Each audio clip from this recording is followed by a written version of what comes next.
वट सावित्री व्रत है क्या? क्यों रखा जाता है वट सावित्री व्रत? आज हम आपको बताएंगे एलो मिस्ट्री चैनल पर। मान्यता है कि इस दिन माता सावित्री ने अपने दृढ़ संकल्प और श्रद्धा से यमराज द्वारा अपने मृत पति सत्यवान के प्राण वापस पाए थे। इसलिए महिलाओं के लिए व्रत बेहद ही फलदायी माना जाता है। अखंड सौभाग्य की प्राप्ति के लिए व्रत हर साल जेठ माह की अमावस्या को रखा जाता है, जो इस बार 22 मई 2020 को है। धार्मिक मान्यता अनुसार जो व्रती सच्चे मन से इस व्रत को करती हैं, उनकी सभी मनोकामनाएं पूर्ण होने के साथ साथ उनके पति की लंबी आयु होती है। कई जगह इस व्रत को जेठ पूर्णिमा के दिन रखा जाता है। इस व्रत के कुछ नियम हैं जिनका पालन करना काफी अहम माना गया है।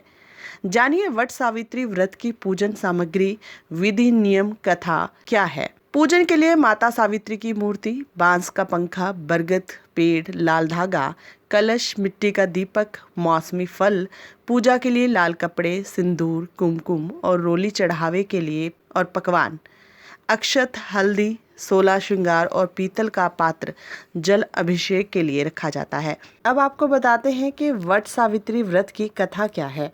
इस दिन वट यानी बरगद के पेड़ की पूजा की जाती है। कहा जाता है कि वट वृक्ष की जड़ों में ब्रह्मा, तने में भगवान विष्णु व डालियों और पत्तियों में भगवान शिव का निवास स्थान होता है। व्रत रखने वालों को माँ सावित्री और सत्यवान की कथा पढ़ना और सुनना जरूरी होता है। वट सावित्री व्रत कथा के अनुसार सावित्री के पति अल्पायु थे। उसी समय देव ऋषि नारद आए और सावित्री से कहने लगे कि तुम्हारा पति अल्पायु है, आप कोई दूसरा वर मांग ले। पर सावित्री ने कहा, मैं एक हिंदू नारी हूँ, पति को एक ही बार चुनती हूँ। इसी समय सत्यवान के सिर में अत्यधिक पीड़ा होने लगी। सावित्री ने वट वृक्ष के नीचे अपने गोद में पति के सिर को रख उसे लेटा लिया। उसी समय सावित्री ने देखा अनेक यमदूतों के साथ यमराज आ पहुंचे। अब वो सत्यवान को दक्षिण दिशा की ओर लेके जा रहे थे।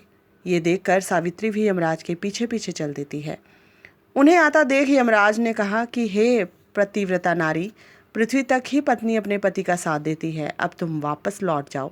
उनकी इस बात पर सावित्री ने कहा, जहाँ मेरे पति रहेंगे मुझे उनके साथ रहना है, यही मेरा पत्नी धर्म है। सावित्री के मुख से ये उत्तर सुनकर यमराज बड़े प्रसन्न हुए। उन्होंने सावित्री को वर मांगने को कहा और बोले, मैं तुम्हें 3 वर देता हूँ, बोलो तुम कौन कौन से 3 वर लोगी। तब सावित्री ने सास ससुर के साथ नेत्र ज्योति मांगी, ससुर का खोया हुआ राज्य वापस मांगा और पति सत्यवान के 100 पुत्रों की माँ बनने का वर मांगा।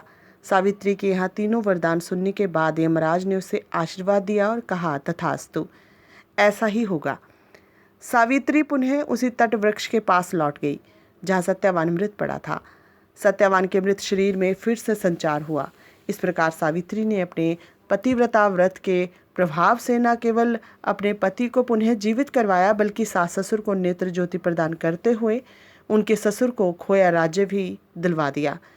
तभी से वट सावित्री अमावस्या और वट सावित्री पूर्णिमा के दिन वट वृक्ष का पूजन अर्चना करने का विधान है। यह व्रत करने से सौभाग्यवती महिलाओं की मनोकामना पूर्ण होती है, उनका सौभाग्य अखंड रहता है, ऐसी मान्यता मानी जाती है। इस व्रत में सुहागिनें क्या क्या करती हैं, आपको ये भी बताते हैं। इस व्रत में सुहागिनें नए वस्त्र पहनकर 16 श्रृंगार करती हैं, पूरे दिन निर्जला व्रत रखती हैं। इस दिन बरगद के पेड़ की पूजा करने का विधान है, जिसके लिए 24 बरगद फल और 24 पूरियां अपने आंचल में रखकर वट वृक्ष पूजन के लिए जाती हैं। 12 पूरियां और 12 बरगद फल वट वृक्ष पर चढ़ा दी जाती हैं। इसके बाद वट वृक्ष पर एक लोटा जल चढ़ाया जाता है। फिर वट वृक्ष को हल्दी, रोली, अक्षत लगाए जाते हैं। फिर फल और मिठाई अर्पित की जाती है।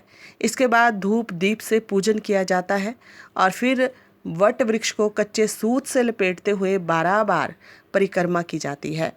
हर परिक्रमा पर एक भीगा हुआ चना चढ़ाते जाए। परिक्रमा पूरी होने के बाद सत्यवान सावित्री की कथा सुनी जाती है। 12 कच्चे धागे वाली एक माला वृक्ष पर चढ़ाई जाती है और दूसरी खुद पहन ली जाती है। इस तरह करके सभी सुहागिनें व्रत को पूर्ण करती हैं।